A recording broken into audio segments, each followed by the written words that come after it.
ଗାଡି ହିଁ ଆପଣଙ୍କର ମୃତ୍ୟୁର କାରଣ ହେଇପାରେ। ଯୋଉ ସହଭାଗିତାରେ ଆପଣ ସୁରକ୍ଷା ବୋଲି ମନେ କରୁଥିବେ ସେଇ ସହଭାଗିତା ଦ୍ଵାରା ଆପଣଙ୍କର କ୍ଷତି ହେଇପାରେ। ପ୍ରିୟ ପ୍ରଭୁଙ୍କ ଲୋକମାନେ ବିଶେଷ ଆପଣା ଜୀବନ ପ୍ରତି ସାବଧାନ ହେବା ଆବଶ୍ୟକ, ବିଶେଷରେ ସାବଧାନ ହେବା ଆବଶ୍ୟକ। ଅଧିକାଂଶ ଠାରେ ଈଶ୍ୱରଙ୍କୁ ସନ୍ତୋଷ ନଥିଲା, ସେଥିପାଇଁ ସେମାନେ ପ୍ରାନ୍ତରରେ ମଲେ, ଲକ୍ଷ୍ୟ ସ୍ଥଳରେ ପହଞ୍ଚି ପାରିଲେ ନାହିଁ। ଦୁଗ୍ଧ ମଧୁ ପ୍ରବାହିତ ଦେଶରେ ସେମାନେ ପହଞ୍ଚି ପାରିଲେ ନାହିଁ। ମୁକ୍ତି ପାଇ ବାହାରିଲେ, ସମୁଦ୍ର ମଧ୍ୟ ପାରି ହେଲେ, ସମୁଦ୍ର ପାରି ହେଲେ, ପଥରରୁ ବାହାରିବା ପାଣି ସେମାନେ ପିଇଲେ, ଭାଟୋଇ ପକ୍ଷୀ ସେମାନେ ଖାଇଲେ। ପ୍ରଭୁ ସନ୍ତୁଷ୍ଟ ନଥିଲେ। ଯୋଉମାନଙ୍କ ଉପରେ ପ୍ରଭୁ ସନ୍ତୁଷ୍ଟ ନଥିଲେ ସେମାନେ ପ୍ରତିଜ୍ଞାତ ଦେଶରେ ପହଞ୍ଚି ପାରିଲେ ନାହିଁ। ଏ ସମସ୍ତ କଥା ଯେ ତୁମେ ମାନେ ଅଜ୍ଞାତ ଥାଅ, ଏହା ମୋର ଇଚ୍ଛା। ଆମେ ଜାଣିବାକୁ ହବ ପ୍ରଭୁ ଯାହାଠାରେ ସନ୍ତୁଷ୍ଟ ହୁଅନ୍ତି ନାହିଁ ସେ ବେଶୀ ଦିନ ଲାଷ୍ଟିଂ କରିବ ନାହିଁ, କାରଣ ସେ ଫାଷ୍ଟିଂ କରେ ନାହିଁ। No fasting no lasting. Hallelujah. ईश्वर धैर्य धरी अपेक्षाରେ ଅଛନ୍ତି। ଈଶ୍ୱରଙ୍କର ବାକ୍ୟ ଅନନ୍ତ କାଳ ସ୍ଥାୟୀ ବାକ୍ୟ। ପ୍ରେଜ ଦ ଲର୍ଡ। ବାକ୍ୟ କେବେ ଶେଷ ହୁଏ ନାହିଁ। ଗୀତ ସଂହିତା ସେଇ ବାକ୍ୟ ଉପରେ ଆଜି ଆମେ ଆଲୋଚନା କରିବା ପାଇଁ ଯାଉଛୁ। ଗୀତ ସଂହିତା 119 ତହିଁର ବୋଧେ 96 ଦେଖନ୍ତୁ କଣ ଲେଖା ଅଛି। 96 Psalm 119 96 ପଢନ୍ତୁ।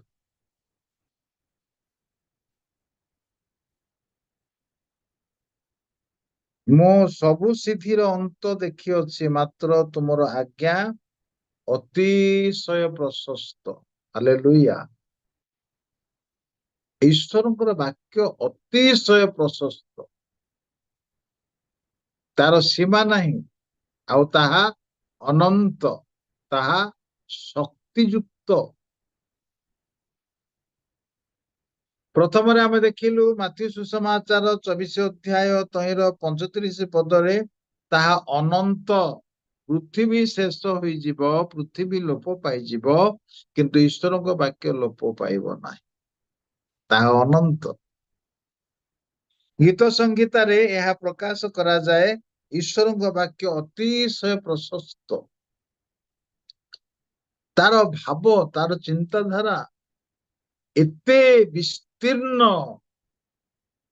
ଆପଣ ଖୋଜୁଥିଲେ ଖୋଜୁଥିଲେ ଖୋଜୁଥିଲେ, ପଢୁଥିଲେ ପଢୁଥିଲେ, ଦିନକୁ ଦିନ ଦିନକୁ ଦିନ ଦିନକୁ ଦିନ ଆହୁରି ତହିଁର ଆଶ୍ଚର୍ଯ୍ୟ ଭାବପୂର୍ଣ୍ଣ ଚିନ୍ତା ଗୁଡିକ ଆପଣଙ୍କ ନିକଟରେ ପ୍ରଭୁ ପ୍ରକାଶ କରନ୍ତି।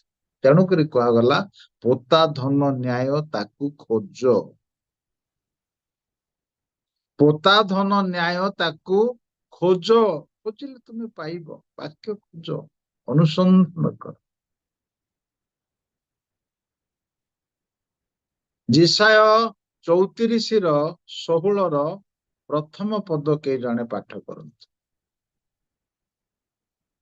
ଯିଶା ଭାବାଦୀଙ୍କ ପୁସ୍ତକ 34 ଅଧ୍ୟାୟର 16 ପଦ, ପ୍ରଥମ ଅଂଶ। କାରଣ ସବୁ ପଢିଲେ ଭିନ୍ନ ଭିନ୍ନ ଚିନ୍ତାଧାରା ଆସିବ। ଆମର ଯାହା ଆଲୋଚନା କେବଳ ତାହା ହିଁ ଆମେ ପଢିବା ଦ୍ୱାରା ସମୟର ସୁରକ୍ଷା ହୋଇପାରିବ। କରିବା। ତୁମ୍ଭେମାନେ ସଦାପ୍ରଭୁଙ୍କ ଅନୁସନ୍ଧାନ ପାଠ କର। ସେତିକି ପ୍ରଥମ ଅଂଶ। ସଦାପ୍ରଭୁଙ୍କର ବ୍ୟବସ୍ଥାରୁ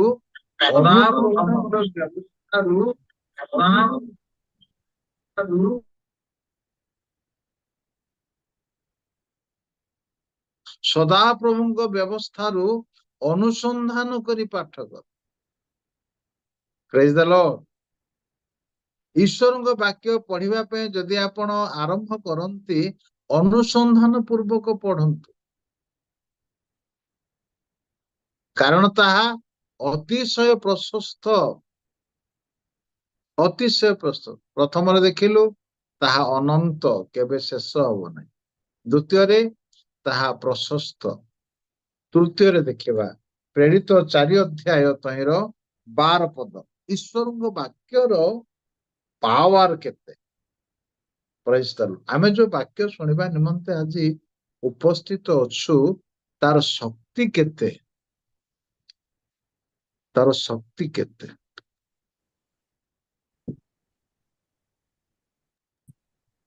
ପ୍ରେରିତ 4 ଅଧ୍ୟାୟ 12 12 ପଦ। ତାହାଙ୍କ ଛଡ଼ା ଆଉ କାହାଠାରେ ପରିତ୍ରାଣ ନାହିଁ, କାରଣ ଯାହା ଦ୍ୱାରା ଆମମାନଙ୍କୁ ପରିତ୍ରାଣ ପାଇବାକୁ ହେବ, ଆକାଶ ତଳେ ମନୁଷ୍ୟମାନଙ୍କ ମଧ୍ୟରେ ଆଉ କୌଣସି ନାମ ଦିଆଯାଇ ନାହିଁ। ଦିଆଯାଇ ନାହିଁ। ଦେଖିଲେ, ତାହାଙ୍କ ଛଡା କୋଉଟା ପଢିଲେ ଆଜ୍ଞା? ପ୍ରେରିତ, ସରି, ମୁଁ ପ୍ରେରିତ କହିଲି କି? ଏବ୍ରି 4:12, ଏବ୍ରି 4:12।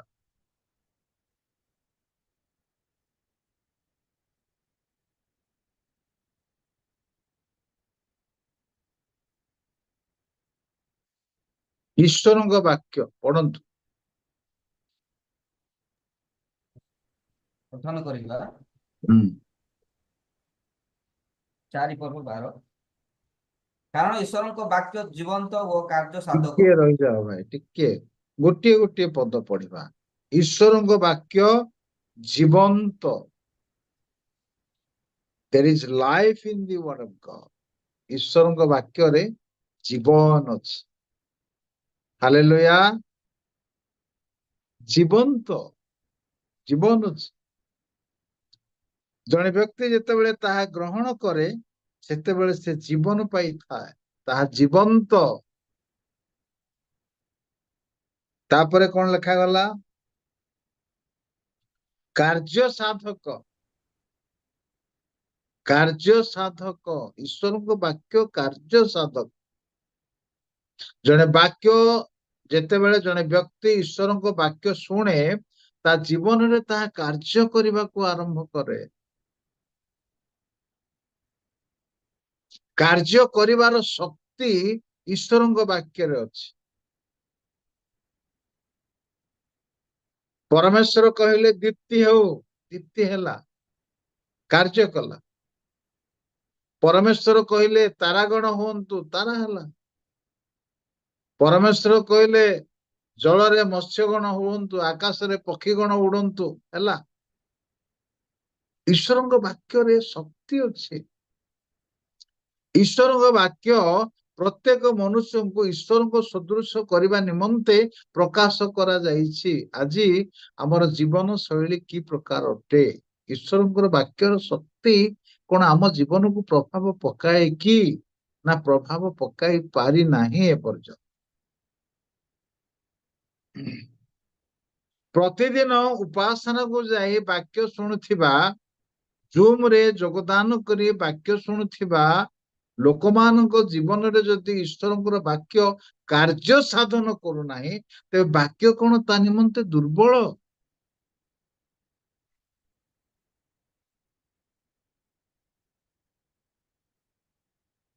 ବାକ୍ୟକୁ ଗ୍ରହଣ କଲେ ବାକ୍ୟ କାର୍ଯ୍ୟ ସାଧନ କରେ।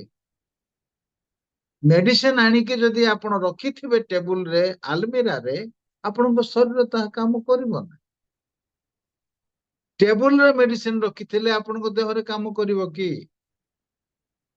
ଆପଣଙ୍କ ଜୀବନରେ ଗ୍ରହଣ କରିବା ଦରକାର, ଭିତରକୁ ନେବା ଦରକାର, ରେସ୍ପଣ୍ଡ କରିବା ଦରକାର, ଆକ୍ସେପ୍ଟ କରିବା ଦରକାର, ବିଶ୍ୱାସ କରିବା ଦରକାର। ତେବେ ତାର ପାୱାର ଆପଣଙ୍କ ଭିତରେ କାମ କରିବାକୁ ଲାଗେ। ଆଜ୍ଞା, ପ୍ରଭୁଙ୍କର ବାକ୍ୟ ଯାହା ଜୀବନରେ କାର୍ଯ୍ୟ କରିବାକୁ ଆରମ୍ଭ କରେ, ତା ଜୀବନ ଟୋଟାଲି ବଦଳିଯାଏ। ତାର ଚେହେରା ବଦଳିଯାଏ, ତାର କଥାବାର୍ତ୍ତା ବଦଳିଯାଏ, ତାର ପୋଷାକ ବଦଳିଯାଏ, ତାର ହେୟାର ଷ୍ଟାଇଲ ବଦଳିଯାଏ। କେମିତି ବଦଳିଗଲା? କଣ ଘଟିଲା? ନା ଈଶ୍ୱରଙ୍କ ବାକ୍ୟ ତା ଜୀବନରେ କାର୍ଯ୍ୟ କରୁଛି। ପ୍ରେଜ୍ ଦ ଲର୍ଡ। ପ୍ରଭୁଙ୍କର ବାକ୍ୟ ଯାହା ଜୀବନରେ କାର୍ଯ୍ୟ କରିବାକୁ ଆରମ୍ଭ କରେ ତା ଜୀବନ ପରିବର୍ତ୍ତନ ହେଇଯାଏ। ସେ ଗୋଟେ ନୂଆ ଲୋକ ହୋଇଯାଏ। ପୃଥିବୀ ତାକୁ ଭିନ୍ନ ଭାବରେ ଦେଖେ। ଏତେ ପାୱାରଫୁଲ ଈଶ୍ୱରଙ୍କ ବାକ୍ୟ, କାର୍ଯ୍ୟ ସାଧକ, ଶକ୍ତିହୀନ ନୁହଁ। ଆପଣ ଗୋଟିଏ ପଦ ପଢନ୍ତୁ, ଲୁକ ସୁସମାଚାର 1ମ ଅଧ୍ୟାୟ ତହିଁର 37 ପଦ। ମରିୟମକୁ ଏ କଥା କୁହାଗଲା। ମରିୟମ ସେତେବେଳେ ଯୁବତୀ ଥିଲେ, ସେ ପୁରୁଷକୁ ଜାଣନ୍ତି ନାହିଁ। ଦୂତ ଆସି ତାଙ୍କୁ ସମ୍ବାଦ ଦେଲେ, ମରିୟମ ତୁମେ ଗର୍ଭବତୀ ହେବ, ତୁମେ ଗୋଟେ ପୁତ୍ର ପ୍ରସବ କରିବ। ସେତେବେଳେ ମରିୟମ କହିଲେ, ମୁଁ ତ ପୁରୁଷକୁ ଜାଣେ ନାହିଁ, ଏହା କିପରି ସମ୍ଭବ? ସେତେବେଳେ ମରିୟମକୁ କୁହାଗଲା, ପରାତ୍ପରଙ୍କ ଶକ୍ତି ତୁମକୁ ଆବରିବ, ପବିତ୍ର ଆତ୍ମା ତୁମ ଉପରେ ଅବତରଣ କରିବେ, ତେଣୁ ଯେ ଜାତ ହେବେ ସେ ପବିତ୍ର ଆଉ ଈଶ୍ୱରଙ୍କର ପୁତ୍ର ବୋଲି ଖ୍ୟାତ ହେବେ। 37 ପଦ। କାରଣ ଈଶ୍ୱରଙ୍କ ଠାରୁ ନିର୍ଗତ କୌଣସି ବାକ୍ୟ ଶକ୍ତିହୀନ ହେବ ନାହିଁ। ଆମେ ଟିକେ କରତାଳ ଦେଇ ସଦାପ୍ରଭୁଙ୍କୁ ଧନ୍ୟବାଦ ଦେବା। ପ୍ରେଜ ଦ ଲର୍ଡ, ହାଲେଲୁୟା। ଈଶ୍ୱରଙ୍କ ବାକ୍ୟ କୌଣସି ବାକ୍ୟ ଶକ୍ତିହୀନ ହବ ନାହିଁ। ଈଶ୍ୱରଙ୍କ ବାକ୍ୟରେ ଯଦି ଆଶୀର୍ବାଦର ବାକ୍ୟ ଅଛି, ନିଶ୍ଚିତ ତାହା ଶକ୍ତିଯୁକ୍ତ ଭାବରେ କାମ କରିବ। ଈଶ୍ୱରଙ୍କ ବାକ୍ୟରେ ଯଦି ପରିବର୍ତ୍ତନର ବାକ୍ୟ ଅଛି, ଆପଣଙ୍କ ଜୀବନକୁ ପରିବର୍ତ୍ତନ କରିବ। ଈଶ୍ୱରଙ୍କ ବାକ୍ୟରେ ଯଦି ଦଣ୍ଡର ସମ୍ବାଦ ଅଛି, ନିଶ୍ଚିତ ଭାବରେ ଅପରାଧ ପ୍ରତି ଦଣ୍ଡ ବର୍ତ୍ତିବ ହିଁ ବର୍ତ୍ତିବ। ଉଦ୍ଧାର ପାଇବାର ରାସ୍ତା ନାହିଁ। କାରଣ ଈଶ୍ୱରଙ୍କ ମୁଖରୁ ନିର୍ଗତ କୌଣସି ବାକ୍ୟ କେବେ ଶକ୍ତିହୀନ ହବ ନାହିଁ। ଯୀଶୁ କହିଲେ, ଶିଷ୍ୟମାନଙ୍କୁ ଆସ ହ୍ରଦର ଆରପାରିକି ଯିବା। ସେମାନେ ଯିବାକୁ ବାହାରିଲେ। ଆପଣ ମାନଙ୍କର ନିଶ୍ଚିତ ମନେ ଥିବ, ଯିବା ସମୟରେ ତୋଫାନ ଉଠିଲା, ଝଡ଼ ହେଲା, ବତାସ ବହିଲା। ଯୀଶୁ ନୌକାରେ ତକିଆରେ ମୁଣ୍ଡ ଦେଇ ଶୋଇ ପଡିଥିଲେ। ଶିଷ୍ୟମାନେ ଯୀଶୁଙ୍କ ନିକଟକୁ ଗଲେ, ଗୁରୁ ଆମେ ମଲୁ, ଆପଣଙ୍କର ଗୋଟେ ଚିନ୍ତା ନାହିଁ। ଯୀଶୁଙ୍କୁ ସେମାନେ ଜାଣିନଥିଲେ। ଜୀବନର କର୍ତ୍ତା ଯୋଉ ନୌକାରେ ଅଛନ୍ତି, ସମୁଦ୍ରର ସ୍ରଷ୍ଟା ଯୋଉ ନୌକାରେ ଅଛନ୍ତି, ସେ ନୌକା ବୁଡିଯିବ। ସେମାନେ ଯୀଶୁଙ୍କୁ ଜାଣିନାହାନ୍ତି। ସେମାନେ ଯୀଶୁଙ୍କୁ କହିଲେ ନାହିଁ, ଗୁରୁ ଆମେ ମରିଯିବା। କଣ କହିଲେ ସେମାନେ? ବାଇବଲର ଭାବ ଗୁଡାକ ବଡ ଆଶ୍ଚର୍ଯ୍ୟ ଆଜ୍ଞା। ପଢିଲେ ଏତେ ମଜା ଲାଗେ। ସତରେ ଆପଣ ରାତି ସାରା ପଢୁଥିଲେ ବି ଆପଣଙ୍କୁ ନିଦ ଆସିବନି। ଈଶ୍ୱରଙ୍କ ବାକ୍ୟର ଗଭୀର ଚିନ୍ତାଧାରା ଗୁଡିକ ଯଦି ଆପଣଙ୍କୁ ସ୍ପର୍ଶ କରୁଥିବ, ପବିତ୍ର ଆତ୍ମା ପ୍ରକାଶ କରୁଥିବେ, ନିଦ ହଜିଯିବ, ସମୟ ଭୁଲିଯିବେ ଆପଣ। କାରଣ there is power in the word of God. Hallelujah. Power ଅଛି, କାର୍ଯ୍ୟ ସାଧକ ଶକ୍ତି ତା ଦେହରେ ଅଛି। ଶିଷ୍ୟମାନେ କଣ କହିଲେ ଟିକେ ପଢିବା। ମାର୍କ 4 ଅଧ୍ୟାୟ ତହିଁର 38 ପଢନ୍ତୁ। 38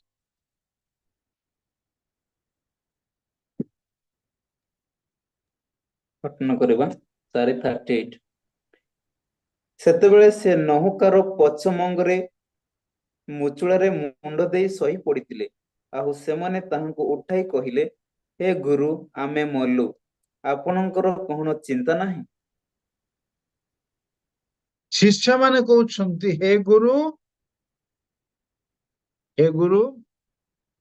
ଆମେ ମଲୁ, ଆପଣ ବି ମରିବେ ବୋଲି କହୁନାହାନ୍ତି।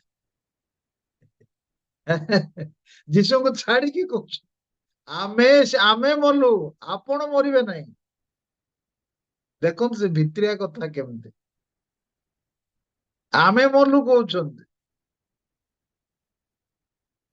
ଆପଣ ଆରାମରେ ଅଛନ୍ତି। ଆମେ ମଲୁ। ଯଦି ନୌକା ବୁଡିଯାଏ, ତମେ ତ ସେଇ ସମୁଦ୍ରରେ ମାଛ ଧରିବା ଲୋକ, ତମେ ମରିଯିବ। ଯଦି ଆମେ ଜାଗତିକ ଭାବରେ ଚିନ୍ତା କରିବା, ଯୀଶୁ ତ ବଢେଇ କାମ କରୁଥିଲେ। ସମୁଦ୍ର ପହଁରା ନାହିଁ କେବେ।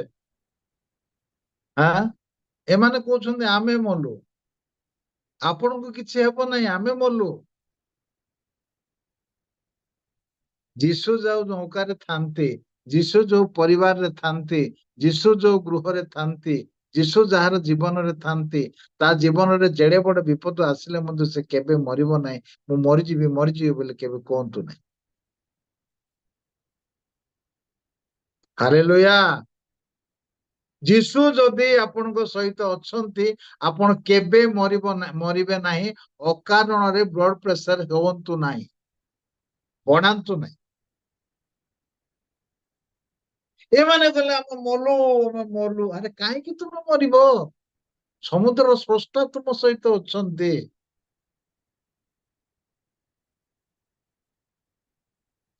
ଆକାଶ ପୃଥିବୀ ନିର୍ମାଣକାରୀ ତୁମ ସହିତ ଅଛନ୍ତି। ସେ ଆଜ୍ଞା ଦେଲେ ତରଙ୍ଗ ଉଠେ, ସେ ଆଜ୍ଞା ଦେଲେ ତରଙ୍ଗ ଶାନ୍ତ ହୁଏ। ତମେ କଣ ଗୀତ ପୁସ୍ତକରେ ଲେଖା ପଢିନାହ?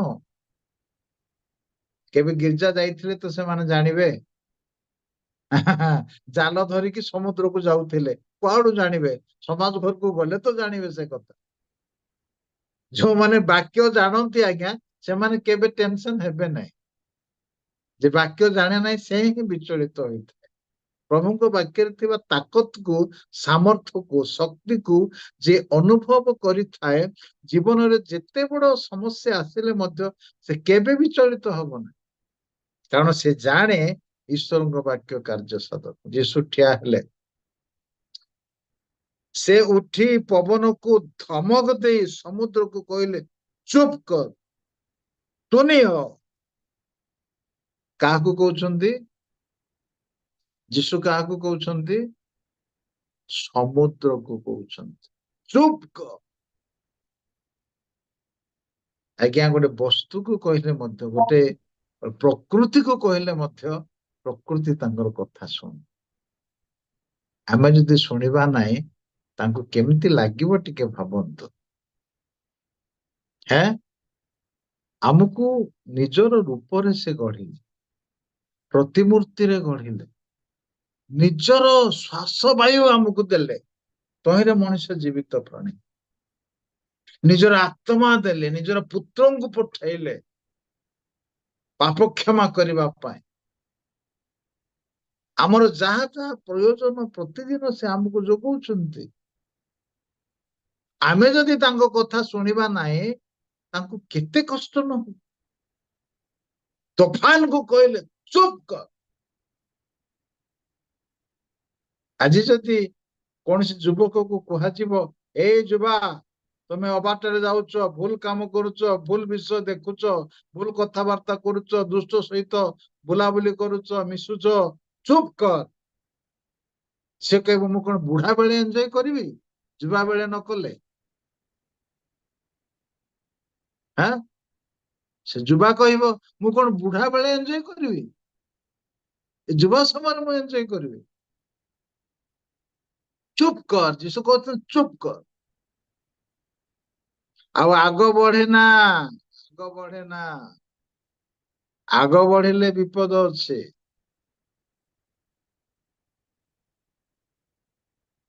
ଏତିକିରେ ବନ୍ଦ ହଉ, ବନ୍ଦ ହଉ। ଆଜି କାହାକୁ ଗୋଟେ ପ୍ରଭୁ କହୁଛନ୍ତି? ପ୍ରିୟ ଭାଇ, ମନ ଦେଇ ଶୁଣନ୍ତୁ, ଆପଣଙ୍କୁ ପ୍ରଭୁ କହୁଛନ୍ତି, ଆଉ ଆଗକୁ ଯାଅ ନାହିଁ। ଯେତିକି ବାଟ ଯାଇଛ ସେତିକିରେ ତୁମେ ରହିଯାଅ। ପ୍ରଭୁ ଆପଣଙ୍କୁ କହୁଛନ୍ତି ଚୁପ କର, ନଚେତ ଆପଣ କାନ୍ଦିବେ। କେହି ଆପଣଙ୍କୁ ସାହାଯ୍ୟ କରିବା ପାଇଁ ନଥିବେ। ଆପଣ ଅପମାନିତ ହେବେ, ଆପଣ କ୍ଷତିଗ୍ରସ୍ତ ହେବେ। ଖୁବ୍ ସାବଧାନ। ଫେରି ଆସନ୍ତୁ। ପ୍ରଭୁ ଆଜି ଆପଣଙ୍କୁ ଅଧିକ ପ୍ରେମ କରୁଥିବା ସକାଶୁ କହୁଛନ୍ତି, ଫେରି ଆସନ୍ତୁ। ପ୍ରଭୁ ଆପଣଙ୍କୁ ପ୍ରେମ କରନ୍ତି। ଆପଣଙ୍କ ପାଇଁ ପ୍ରଭୁ ମନୋଯୋଗୀ ଅଟନ୍ତି। ଆପଣଙ୍କର ଗୌରବ ପାଇଁ ପ୍ରଭୁ ପ୍ରସ୍ତୁତ କରିଛନ୍ତି। ଫେରନ୍ତୁ। ପ୍ରଭୁ କହୁଛନ୍ତି ଚୁପ କର, ଆଉ ଆଗ ବଢିବାକୁ ହେବ ନାହିଁ। ଈଶ୍ୱରଙ୍କ ବାକ୍ୟ ସମୁଦ୍ର ତୁଫାନକୁ ମଧ୍ୟ ବନ୍ଦ କରିଦେଇପାରେ। ଈଶ୍ୱରଙ୍କ ବାକ୍ୟରେ ଆଜ୍ଞା ଶକ୍ତି ଅଛି, କାର୍ଯ୍ୟ ସାଧନ କରିଥାଏ। କଣ କରେ କେତୋଟି କଥା ଆମେ ଆଲୋଚନା କରିବା, ପ୍ରଭୁଙ୍କ ବାକ୍ୟରୁ ପଢିବା। ରୋମିଓ 10 ଅଧ୍ୟାୟ 17 ପଦ। ପ୍ରଥମ ବିଷୟ, ଈଶ୍ୱରଙ୍କ ବାକ୍ୟ କଣ କରେ? ନମ୍ବର 1, ଈଶ୍ୱରଙ୍କ ବାକ୍ୟ ଜଣେ ବ୍ୟକ୍ତି ଯେତେବେଳେ ଗ୍ରହଣ କରେ ତା ଜୀବନରେ ବିଶ୍ୱାସ ଜନ୍ମାଏ। ହାଲେଲୁୟା। ବିଶ୍ୱାସ ଜନ୍ମାଏ। ପଢନ୍ତୁ ରୋମିଓ ପଢନ୍ତୁ। 10ର। ଅତଏବ ବିଶ୍ୱାସ ଶ୍ରବଣରୁ ଜାତ ହୁଏ ଓ ହଁ, ଶ୍ରବଣ ଖ୍ରୀଷ୍ଟଙ୍କ ବାକ୍ୟ ଦ୍ୱାରା ହୁଏ। ବିଶ୍ୱାସ ଶ୍ରବଣରୁ ଜାତ ହୁଏ। ଈଶ୍ୱରଙ୍କ ବାକ୍ୟ ଯଦି ଆପଣ ବାରମ୍ବାର ଶୁଣିବେ, ତେବେ ଶୁଣିବା ଦ୍ୱାରା ବିଶ୍ୱାସ ଜାତ ହେବ। ଆଉ ବିଶ୍ୱାସ ଦ୍ୱାରା ଆପଣଙ୍କ ଜୀବନରେ ଅଲୌକିକ କାର୍ଯ୍ୟ ସାଧିତ ହେବ। ପ୍ରଭୁ ଯୀଶୁ କହିଲେ ବିଶ୍ୱାସୀ ପକ୍ଷରେ ସମସ୍ତ ସମ୍ଭବ। ହାଲେଲୁୟା। ଏବ୍ରୀ 11 ଅଧ୍ୟାୟ 6 ପଦରେ ଏକ ଆଶ୍ୱାସନାର କଥା, ଏକ ଭରସାର କଥା ଲେଖାଗଲା। ଏବ୍ରୀ 11:6 ପଢନ୍ତୁ। Thank you, Lord. Hallelujah. ଆଉ ବିଶ୍ୱାସ ବିନା ତାହାଙ୍କ ସନ୍ତୋଷ ପାତ୍ର ହେବା ଅସମ୍ଭବ, କାରଣ ଈଶ୍ୱର ଯେ ଅଛନ୍ତି। ଠିକ ଅଛି। ଲାଇଟ ପଳେଇଲେ ସାର୍। ହୁଁ। 11 ତ ଆଉ ବିଶ୍ୱାସ ବିନା ତାହାଙ୍କ ସନ୍ତୋଷ ପାତ୍ର ହେବା ଅସମ୍ଭବ, କାରଣ ଈଶ୍ୱର ଯେ ଅଛନ୍ତି ଆଉ ସେ ଯେ ତାହାଙ୍କ ଅନ୍ୱେଷଣକାରୀ ମାନଙ୍କର ପୁରସ୍କାର ଦାତା, ଏହା ତାହାଙ୍କ ଚାମକୁ ଆସିବା ଲୋକର ବିଶ୍ୱାସ କରିବା ଆବଶ୍ୟକ। ଈଶ୍ୱର ଅଛନ୍ତି। ପ୍ରେଜ୍ ଦ ଲର୍ଡ। ଈଶ୍ୱର ଅଛନ୍ତି ନା ନାଇଁ? ଅଛନ୍ତି। ଇମାନୁଏଲ, ଆମ୍ଭ ମାନଙ୍କ ସହିତ ଈଶ୍ୱର। God with us, God with me. Praise the Lord. ଈଶ୍ୱର ମୋ ସହିତ ଅଛନ୍ତି। ତାଙ୍କର ନାମ ଇମାନୁଏଲ। ଯଦି କେହି କାହାକୁ ପଚରାଯାଏ ଈଶ୍ୱର କୋଉଠି ଅଛନ୍ତି, ଈଶ୍ୱର ସ୍ୱର୍ଗରେ ଅଛନ୍ତି। ଈଶ୍ୱର କୋଉଠି ଅଛନ୍ତି? ଈଶ୍ୱର ସବୁଠି ଅଛନ୍ତି। ଆମେ କହିବା କି ଈଶ୍ୱର ମୋ ସହିତ ଅଛନ୍ତି। ହାଲେଲୁୟା। ଈଶ୍ୱର ମୋ ଭିତରେ ଅଛନ୍ତି। ଈଶ୍ୱର ମୋ ଭିତରେ ଅଛନ୍ତି। ଆପଣଙ୍କ ଭିତରେ ଯଦି କ୍ରୋଧ ନାହିଁ, ଆପଣଙ୍କ ଭିତରେ ଯଦି ହିଂସା ନାହିଁ, ଆପଣଙ୍କ ଭିତରେ ଯଦି ଛଳ ନାହିଁ, ଆପଣଙ୍କ ଭିତରେ ଯଦି ମନ୍ଦତା ନାହିଁ, ଆପଣଙ୍କ ଭିତରେ ଯଦି କଳୁଷିତତା ନାହିଁ, ତେବେ ଈଶ୍ୱର ଆପଣଙ୍କ ଭିତରେ ଅଛନ୍ତି।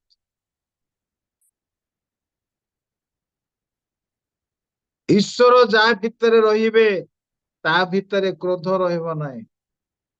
ଈଶ୍ୱର ଯାହା ଭିତରେ ରହିବେ ସେ କ୍ଷତି ସହ୍ୟ କରିବ। ସେ ବିରକ୍ତ ହେବ ନାହିଁ। ବିରକ୍ତ ହେବ ନାହିଁ। ଦିନେ ପ୍ରଭୁ ଯୀଶୁ ଗୋଟେ ଗୃହରେ ଥିଲେ। ମାର୍କ ସୁସମାଚାର 2 ଅଧ୍ୟାୟ ଲେଖା ଅଛି। ପ୍ରଭୁ ଯୀଶୁ ଗୋଟେ ଗୃହରେ ଅଛନ୍ତି ବୋଲି ଜନରବ ହେଲା। ସେ ଘରେ ଏତେ ଲୋକ ଭିଡ ହେଲେ। ଆଜ୍ଞା, ଲୋକ ଭିଡ ଯଦି ଗୋଟେ ଘରେ ହଉଛନ୍ତି ମାନେ ଚା କପେ ତ ପିଇବାକୁ ସେ ଦେଇଥିବେ ନା ଦେଇନଥିବେ? କେତେ ଖର୍ଚ୍ଚ ହେଇଥିବ ଚିନ୍ତା କରନ୍ତୁ। ଈଶ୍ୱର ଯାହା ଘରେ ରହିବେ ସେ ଖର୍ଚ୍ଚାନ୍ତ ହେବାକୁ ପଡିବ। ତେବେ ଈଶ୍ୱର ରୁହନ୍ତୁ ନା ନାଇଁ? ନାଇଁ ଆଜ୍ଞା, ଈଶ୍ୱର ନ ରହିଲେ ନାଇଁ ସିନା ଆମେ ଖର୍ଚ୍ଚ କରିପାରିବୁନି। ଈଶ୍ୱର ଯୀଶୁ ତାଙ୍କ ଘରେ ଥିଲେ, ତାଙ୍କ ଘରର ଛାତ ଖୋଳା ହେଇଗଲା। ଅಯ್ୟୋ, ତୁମର ପେସେଣ୍ଟ ଭଲ ହେଲେ କେତେ, ନହେଲେ କେତେ, ମୋର ଛାତ କାହିଁକି ତୁମେ ଭାଙ୍ଗିବ?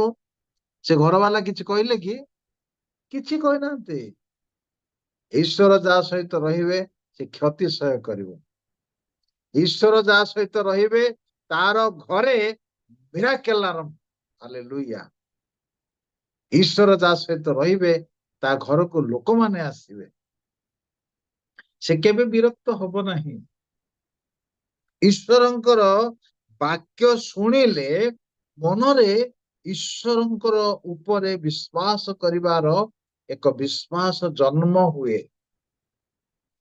ଈଶ୍ୱର ଅଛନ୍ତି, ଯୋଉମାନେ ତାଙ୍କୁ ଖୋଜନ୍ତି ସେମାନଙ୍କର ପୁରସ୍କାର ଦାତା ସେ ଅଟନ୍ତି।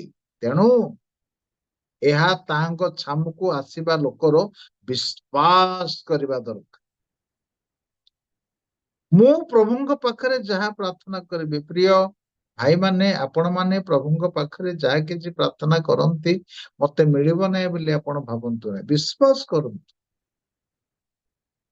ବିଶ୍ୱାସ କରନ୍ତୁ, ନିଶ୍ଚିତ ଭାବରେ ଆପଣଙ୍କର ପ୍ରାର୍ଥନାର ଉତ୍ତର ଆପଣ ପାଇବେ। ଦିନକର କଥା, ଜଣେ ବ୍ୟକ୍ତି ଯୀଶୁଙ୍କ ନିକଟକୁ ଗଲେ, ତାଙ୍କର ପୁଅକୁ ଭୂତ ଧରୁଥାଏ, ଆଉ କେତେବେଳେ ନିଆଁରେ କେତେବେଳେ ପାଣିରେ ପକଉଥାଏ। ସେ ଯୀଶୁଙ୍କୁ କହିଲେ, ଯଦି ଆପଣ କିଛି କରିପାରନ୍ତି କରନ୍ତୁ। ଯୀଶୁ କଣ କହିଲେ? କଣ କହିଲ? କଣ କହିଲ? କଣ କହିଲ? ଯୀଶୁ ତାକୁ ପଚାରିଲେ। ସେ ଯୀଶୁଙ୍କୁ କହିଲେ, ଯଦି ଆପଣ କିଛି କରିପାରନ୍ତି କରନ୍ତୁ। ପଢିବା ମଜା ଲାଗେ, ବାହାର କରନ୍ତୁ। ମାର୍କ ସୁସମାଚାର 9 ଅଧ୍ୟାୟ। ହାଲେଲୁୟା, ପ୍ରେଜ୍ ଦ ଲର୍ଡ। ମାର୍କ ସୁସମାଚାର 9। କଣ ସହଜ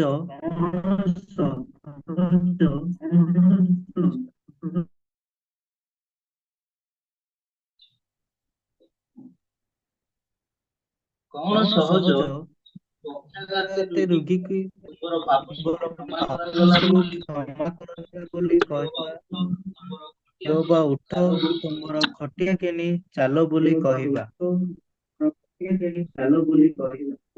ମାର୍କ 9 ଅଧ୍ୟାୟ, ମାର୍କ 9 ଅଧ୍ୟାୟ 22 ପଦ।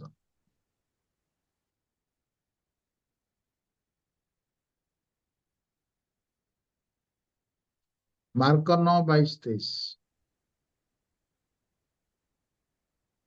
22-23 ବଟନ କରିବା ସାର୍। ହଁ।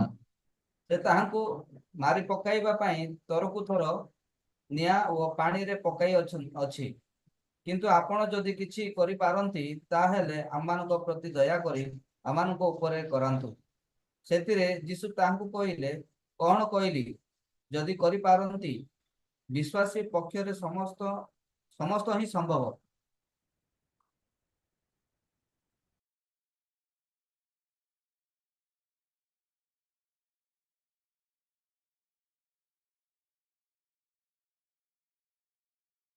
ଦେଖନ୍ତୁ, ସେ କହୁଛନ୍ତି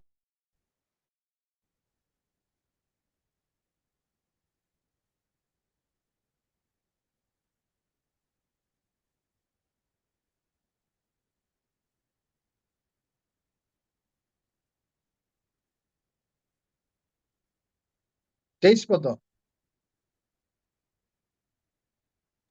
23 ପଦ ପଢିବା ସାର୍ ଥରେ। ସେଥିରେ ଯୀଶୁ ତାଙ୍କୁ କହିଲେ, କଣ କହିଲି? କଣ କଣ କହିଲି? କହିଲ? କଣ କହିଲ? ଯଦି ସେ କରିପାରନ୍ତି। ପିତାଙ୍କର ସେ ପିଲାର ବାପା କହିଲେ, ଆପଣ କିଛି କରିପାରନ୍ତି ତେବେ ଆମର ଉପକାର କରନ୍ତୁ।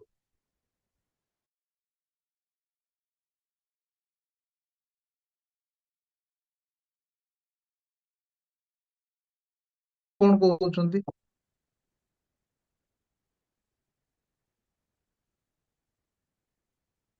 ଯଦି କରିପାରନ୍ତି, ବିଶ୍ୱାସୀ ପକ୍ଷରେ ସମସ୍ତ ସମ୍ଭବ। ହାଲେଲୁୟା। ବିଶ୍ୱାସୀ ପକ୍ଷରେ ସମସ୍ତ ସମ୍ଭବ, କିଛି ଅସମ୍ଭବ ନାହିଁ। ଆପଣଙ୍କ ଜୀବନରେ ଅସମ୍ଭବ କିଛି ରହିବ ନାହିଁ ଯଦି ଆପଣ ବିଶ୍ୱାସ କରନ୍ତି। ଆଉ ସେଇ ବିଶ୍ୱାସ ଈଶ୍ୱରଙ୍କ ବାକ୍ୟ ଦ୍ଵାରା ଆସିଥାଏ। ଦ୍ୱିତୀୟ କଥା, ସମୟ ଆମର ହେବାକୁ ଯାଉଛି, ଏଥିପାଇଁ ଆମେ ଜଲ୍ଦି ସାରିବା।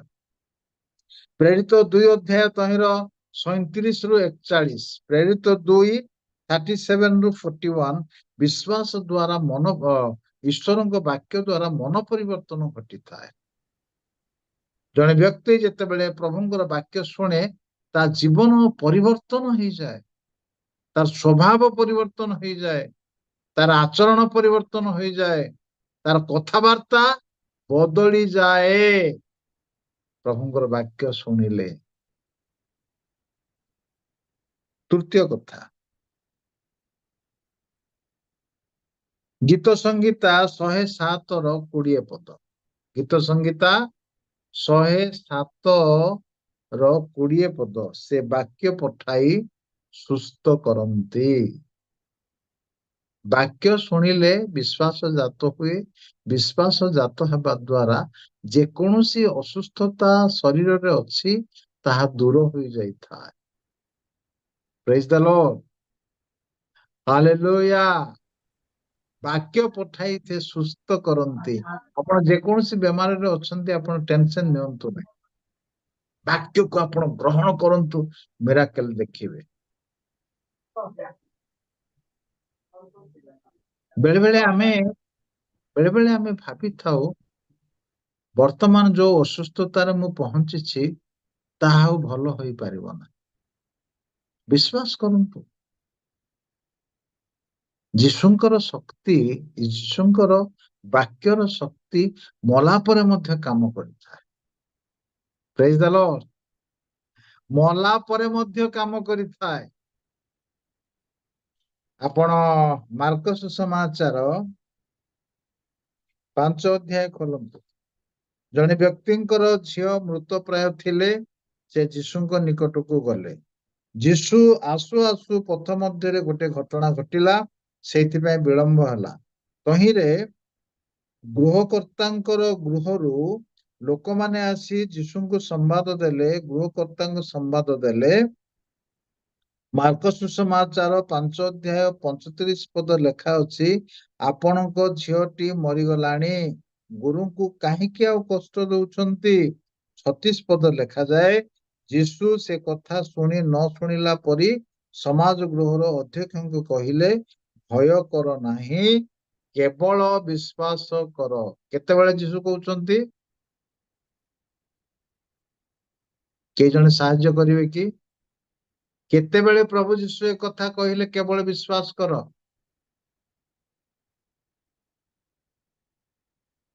କେହି ଜଣେ ସାହାଯ୍ୟ କରିବେ?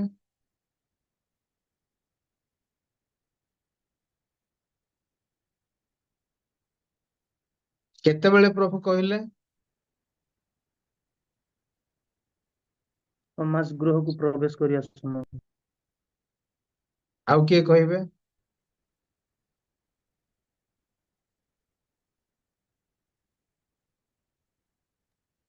ଯେତେବେଳେ ତାଙ୍କ କନ୍ୟା ମୃତପ୍ରାୟ ହେବା ସମୟ।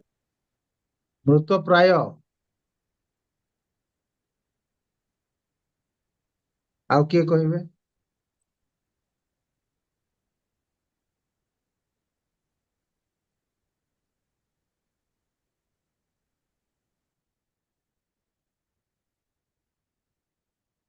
ପାଞ୍ଚ ଅଧ୍ୟାୟ ତହିଁର 35 ପଦର ଶେଷ।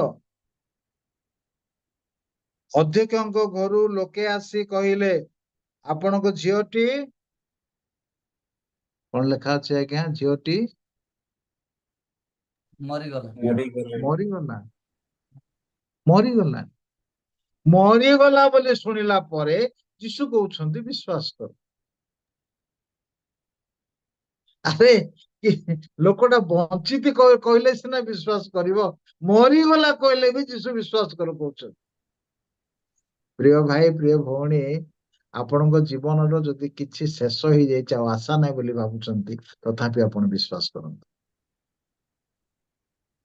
ପ୍ରେଜ୍ ଦ ଲର୍ଡ, ହାଲେଲୁୟା।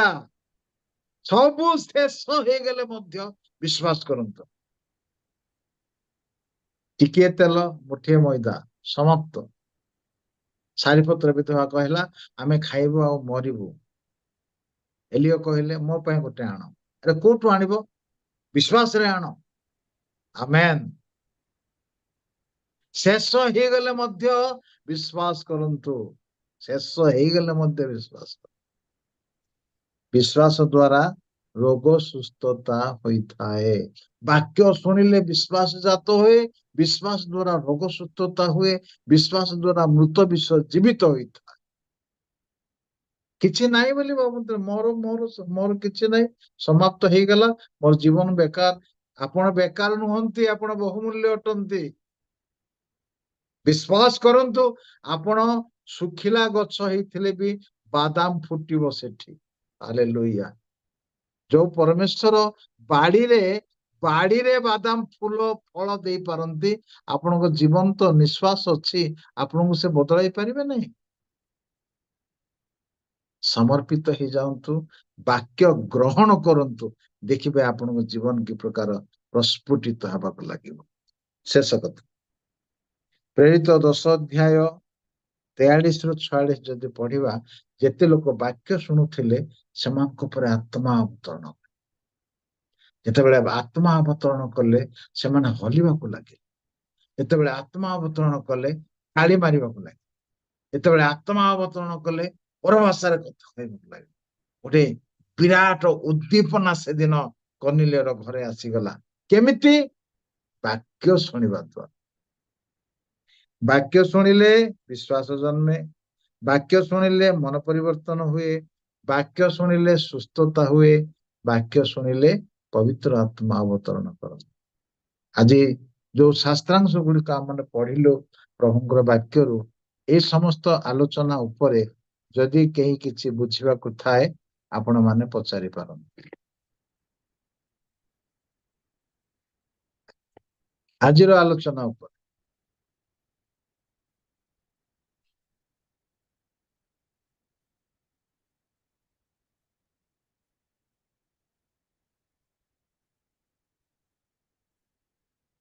କାହାର ବୁଝିବାର ନାହିଁ? ଗୁଡ୍। ଆସନ୍ତୁ ଆମେ ପ୍ରାର୍ଥନା କରିବା, ସମାପ୍ତ କରିବା। ଦୟାମୟ ସ୍ୱର୍ଗସ୍ଥ ପିତା, ତୁମର ବାକ୍ୟ ଜୀବନ୍ତ କାର୍ଯ୍ୟ ସାଧକ, ଅସ୍ଥି ମଜ୍ଜାର ପରିଭେଦକ, ଭାବର ସୂକ୍ଷ୍ମ ବିଚାରକ।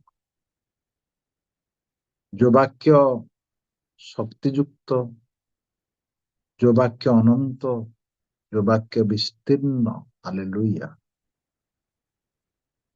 ସେ ବାକ୍ୟ ବିଶ୍ୱାସ ଜନ୍ମାଏ, ସେ ବାକ୍ୟ ମନ ପରିବର୍ତ୍ତନ କରେ, ସେ ବାକ୍ୟ ସୁସ୍ଥତା ଦିଏ, ସେ ବାକ୍ୟ ପବିତ୍ର ଆତ୍ମାଙ୍କୁ ସ୍ୱର୍ଗରୁ ପୃଥିବୀକୁ ମନୁଷ୍ୟମାନଙ୍କ ମଧ୍ୟକୁ ନେଇ ଆସେ। ଏ ପ୍ରକାର ଏକ ଶକ୍ତିଯୁକ୍ତ ବାକ୍ୟ ତୁମେ ଆମମାନଙ୍କୁ ଶୁଣାଇଲ ବୋଲି ଧନ୍ୟବାଦ ଦେଉଛି। ବାକ୍ୟ ଅନୁସାରେ ବଞ୍ଚିବା ପାଇଁ, ବାକ୍ୟକୁ ନିଜସ୍ୱ କରିବା ପାଇଁ ଯେତେ ଜଣ ଆଜି ଆମେ ଶୁଣିଲୁ ପ୍ରଭୁ, ବାକ୍ୟକୁ ଗ୍ରହଣ କରିବାକୁ ଦିଅ, ଆଉ ସେଥିରେ ଥିବା ଶକ୍ତି ଆମ ଭିତରେ କାର୍ଯ୍ୟ କରୁ, ଯେପରି ଆମେ ଏକ ନୂଆ ଲୋକ ଭାବରେ ଜଗତରେ ପ୍ରକାଶିତ। ପ୍ରଭୁ ଯୀଶୁଙ୍କ ନାମରେ ପିତା ଈଶ୍ୱରଙ୍କ ଠାରେ ପ୍ରାର୍ଥନା ଉତ୍ସର୍ଗ କଲୁ, ଆମେନ୍। ପିତା ଈଶ୍ୱରଙ୍କର ଗଭୀର ପ୍ରେମ, ପୁତ୍ର ଯୀଶୁଙ୍କ ଅନୁଗ୍ରହ, ସାହାଯ୍ୟକାରୀ ଧର୍ମାତ୍ମାଙ୍କର ଶାନ୍ତି, ଶକ୍ତି, ସମୁଦ୍ର ସହଭାଗିତା ଆମ ସମସ୍ତଙ୍କ ସଙ୍ଗେ ସଙ୍ଗେ ହେଉ, ଆମେନ୍। ସମସ୍ତଙ୍କୁ praise the lord. Praise the Lord, sir. Sir ବହୁତ ବହୁତ ଧନ୍ୟବାଦ ସାର୍ ଆପଣଙ୍କର ବହୁମୂଲ୍ୟ ସମୟ ପାଇଁ। Praise the Lord, sir. ପ୍ରେଜ୍ ଦ ଲର୍ଡ। ଧନ୍ୟବାଦ ସାର୍। ଏବଂ ମଧ୍ୟ ସମସ୍ତଙ୍କର ଯଦି ବୋଧେ ଡାଉଟ୍ ଥାଏ, କାହାର ମନରେ ଯଦି ଡାଉଟ୍ ଅଛି, ଆପଣ ମାନେ ଗ୍ରୁପରେ ଚାଟ୍ କରନ୍ତୁ। ସେ ଗ୍ରୁପ ଦ୍ୱାରା ସାର୍ଙ୍କୁ ଆମେ ସେଣ୍ଡ କରିବା। ହୁଏତ ଆମେ ଗ୍ରୁପରେ ପଚାରିଲେ କାଳେ ସାର୍ କଣ ପଚାରିବେ ବୋଲିକି ଆମମାନଙ୍କର ଟିକେ ଡର ବି ନର୍ଭସ୍ ବି ଥାଏ। ମାନେ ଯଦି କୌଣସି ଯଦି ଡାଉଟ୍ ଥିବେ ଆପଣ ଗ୍ରୁପରେ ଲେଖିକି